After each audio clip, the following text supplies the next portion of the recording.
Welcome to our podcast. Today we're diving into the fascinating world of plants that thrive in indirect sunlight.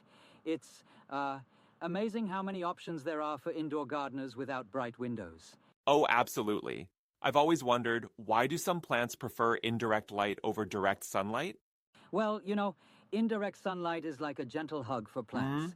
It provides enough light for photosynthesis without the risk of burning their leaves.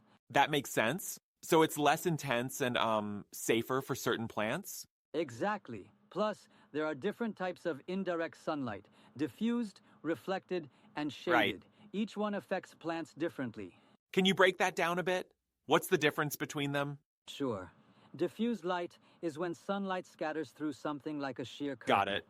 Reflected light bounces off surfaces like walls or floors, and shaded light is blocked by objects like trees or buildings. Oh, so plants under a tree get shaded light? Precisely. And knowing the type of indirect light helps you choose the right Yeah. plants. For instance, some plants might thrive in diffused light, but struggle in deep shade. Speaking of plants, what are some top choices for indirect sunlight? Well, snake plants are fantastic, super resilient and low maintenance. They're perfect for beginners. I've heard about those. What about peace lilies? Peace lilies are great too. They not only thrive in indirect light, but also purify the air. Just Right. keep their soil moist, and they'll reward you with beautiful blooms. And let's not forget Pothos plants. They're practically indestructible. Haha, absolutely. Pothos are like the superheroes of indoor plants. They Yeah. tolerate low light and can even remove toxins from the air. But are there plants that don't do well in indirect sunlight? Definitely. Plants like cacti, geraniums, and sunflowers crave direct sunlight. Without it, they become leggy and won't bloom properly. So it's crucial to match the plant to the light conditions you have. Exactly. It's like, you wouldn't wear a heavy coat in the summer, right? Plants need the right True. environment to thrive. Any tips for caring for plants in indirect light?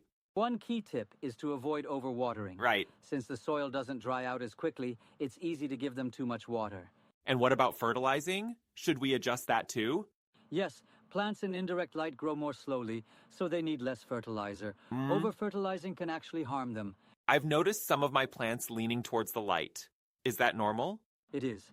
Plants naturally grow towards light, a process called phototropism.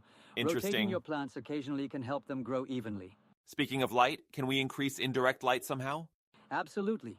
Using mirrors or placing plants near light-colored walls can reflect more light onto them. Clever It's a simple idea. trick to brighten up their environment.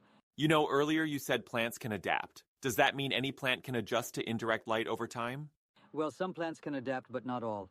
Right. Sun-loving plants might survive in low light, but won't necessarily thrive. Got it. So forcing a cactus to live in shade isn't the best plan. Exactly. It's about respecting each plant's natural preferences. Yeah. That way, they can reach their full potential. Any final thoughts for our listeners wanting to grow plants in indirect light? Just remember to choose the right plants, monitor their needs, and don't be afraid to experiment a bit. Gardening is a learning process, after all. That's great advice. Thanks for sharing all this insightful info. My pleasure. It's always fun chatting about plants. Happy planting, Absolutely. everyone.